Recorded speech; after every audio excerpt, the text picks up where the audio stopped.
High in the Andes Mountains, a story of survival unfolded. On October 13, 1972, Flight 571, carrying a Uruguayan rugby team, crashed into a remote, snow-covered mountain. It was a scene of chaos and fear as the survivors realized the gravity of their situation.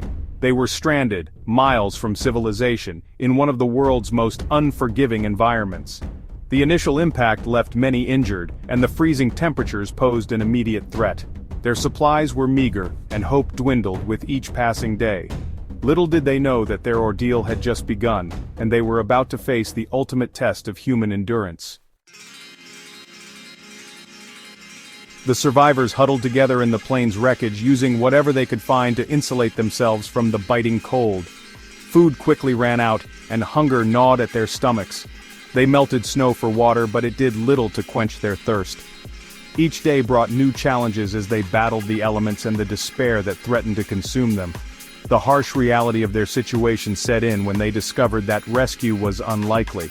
The plane's wreckage was buried in snow, making it impossible to spot from the air. Days turned into weeks, and the survivors clung to life, their hope flickering like a candle in the wind.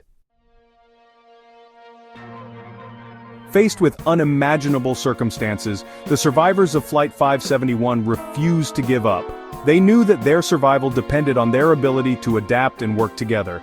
They rationed their meager food supply, making it last as long as possible. They devised ingenious ways to collect water and even fashioned crude snowshoes from the plane's wreckage.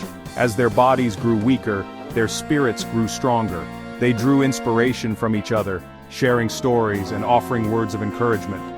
And then, in a desperate act of courage, two of the survivors, Nando Parrado and Roberto Canessa, set out on a perilous journey across the treacherous mountains to find help. After 10 grueling days, Parrado and Canessa stumbled upon a shepherd, their clothes torn and their bodies emaciated. The news of their survival sent shockwaves around the world. Rescue teams were immediately dispatched, and the remaining survivors were airlifted to safety. The world marveled at their resilience and the strength of the human spirit. The story of Flight 571, often referred to as the miracle of the Andes, serves as a testament to the power of hope, courage, and the unyielding will to live. It reminds us that even in the darkest of times, the human spirit can overcome seemingly insurmountable odds. The survivor's story continues to inspire us today, reminding us that we all have the potential for extraordinary strength and resilience within us.